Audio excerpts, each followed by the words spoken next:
புரட்சித் தலைவர் எம்ஜிஆர், இதய தெய்வம் டாக்டர் புரட்சித் தலைவர் அம்மா அவர்களை வணங்கி, அம்மாவுடைய ஆட்சியை 4 ஆண்டு காலம் அந்த மண்ணிலே ஒரு பொற்கால ஆட்சியை கொடுத்த கழகத்தினுடைய நிரந்தர பொதுச் செயலாளர் மாண்புமிகு எடப்பாடியாருடைய ஆணைக்கிணங்க அவருடைய செயல்பட்டுக் கொண்டிருக்கின்ற செங்கல்பட்டு கிழக்கு மாவட்டம் மதுராந்தகம் தொகுதி மதுராந்தகம் தெற்கு ஒன்றியத்தினுடைய ஆற்றல் மிக்க செயலாளர், வணக்கத்துக்குரிய ஒன்றிய குழு உறுப்பினர் அருமை சகோதரர் கார்த்திகேயன் ஏற்பாட்டில் நடைபெறுகின்ற இந்த கண்டன கூட்டம், ஆலோசனை கூட்டத்துக்கு தலைமையேற்று நடத்தி கொண்டிருக்கின்ற வணக்கத்துக்குரிய முன்னாள் ஊராட்சி மன்ற தலைவரும் ஒன்றிய குழு உறுப்பினரும் அருமை அண்ணன் மாசி அவர்களே, இந்த நிகழ்ச்சியில் எங்களோடு கலந்து கொண்டு சிறப்பித்துக் கொண்டிருக்கின்ற வணக்கத்துக்குரிய மாவட்டத்தினுடைய அம்மா பேரவையினுடைய செயலாளரும் முன்னாள் மாவட்ட குழு உறுப்பினரும் அருமை சகோதரர் ஆனூர் பக்தவசலம் அவர்களே,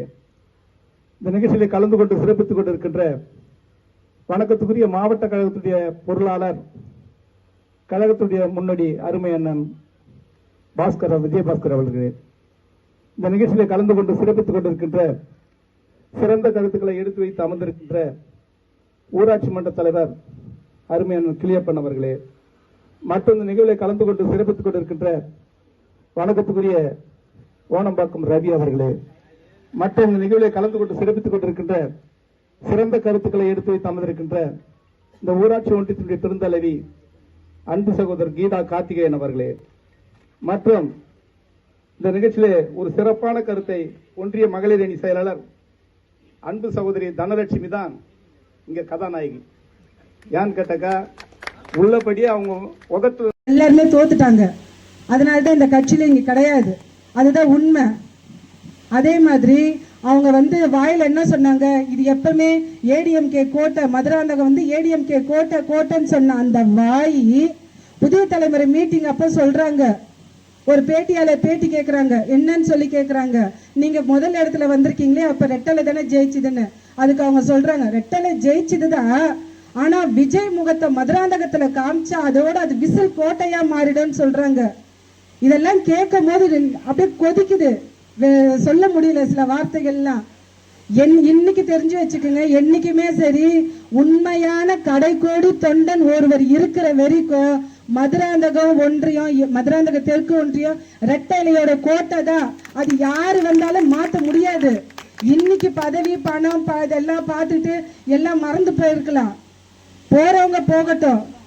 10 பேர் போனா கூட ஒருத்தர் உண்மையா இருந்தா இந்த கட்சி ஜெயிக்கும், கண்டிப்பா ஜெயிக்கும். இதை நான் உணர்ந்திருக்கேன், அதுதான் இங்க நான் சொல்ல விருப்பப்படுறேன். இந்த வாய்ப்பளித்தமைக்கு நன்றி. யாருமே சோட போகக்கூடாது. எந்த வேட்பாளரை நம்ம நிறுத்துறாங்களோ யாரா இருந்தாலும் இவங்களுக்கு உழைச்சதை விட பன்மடங்கு நம்ம எல்லாருமே உழைச்சி கண்டிப்பா திருப்பியும் அவங்க நன்றி. உங்க தொகுதியில போய் செய்யுங்க, எங்க தொகுதி ஏன் வரீங்கன்னு கேக்குறேன். பதவிதான் ராஜினாமா பட்டல, நீங்க உங்க தொகுதியில போய் செய்யுங்க அந்த வேலையை. எங்க தொகுதியில எதுக்கு செய்யறீங்க? உங்க தொகுதியில போய் அந்த டிவிகேக்கு ஓட்டு வாங்கி கொடுங்க. இது வரைக்கும் நீங்க இப்ப டிவிகேக்கு போய்கிட்டு இருக்கிறீங்க. இது வரைக்கும் எங்க கட்சிக்காரங்களை இப்ப ஒரு 4-5 பேரை போய் கூட்டும் போய் சேர்த்துக்கிறீங்க. அவங்க மூலியமா போய் ஒரு வீடா போய் கட்சிக்காரனை கூப்பிடுறீங்க. நான் என்ன கேட்கிறேன், இது வரைக்கும் டிவிகேல சேர்ந்தல நீங்க எந்த டிவிகா தொண்டனாவது இது வரைக்கும் உனக்கு ஒரே ஒரு சால்வை என்ன போட்டிருப்பானா? இது வரைக்கும் இப்ப போயிருக்கிறாங்க. ஏதாவது ஒரே ஒரு அவங்க கட்சியில மாவட்ட செயலாளரோ ஒன்றிய செயலாளரோ இது வரைக்கும் அவங்க யாரா போய் பார்த்துக்கிறாங்களா? தெரியுமா உங்களுக்கு? என்ன கேள்விப்படுகிறீங்களா? ஒரே ஒரு ஆள் யாரா போன சொல்லு பார்ப்போம். நம்ம கட்சியில தான் பிரிச்சு கூட்டு போறாங்களா கண்டி? அவங்க டிவிகேல இருந்து ஒரு ஆள் கூட வரலாங்க, ஒரே ஒரு ஆள் கூட அவங்க கிட்ட வரல. அவங்கள நம்பிலாம் நீங்க போவாதீங்க. இவங்க இன்னைக்கு இருப்பாங்க, இது அவங்க நிரந்தரம் கிடையாதுங்க. நீங்க நினைச்சு பாருங்க, அவங்க இந்த தொகுதி கிடையாது, திருப்பூர் தொகுதி. நல்லா மனசுல வச்சீங்க, அவங்க திருப்பூர் தொகுதி. இப்ப கூட நீங்க 10 பேர் இப்ப 4 பேர் போய்கிறாங்க, 4 பேரை கூட விட்டு அவங்க போயினே இருப்பாங்க அவங்க தொகுதிக்கு. இது அவங்களுக்கு நிரந்தரம் கிடையாது அந்த தொகுதி, புரியுதுங்களா? அவங்கள நீங்க மேலும் வீடியோக்களை காண நவ் இந்தியா டைம்ஸ் யூடியூப் சேனலை சப்ஸ்கிரைப் பண்ணுங்க. பக்கத்துல இருக்க பெல் பட்டனை மறக்காம கிளிக் பண்ணுங்க.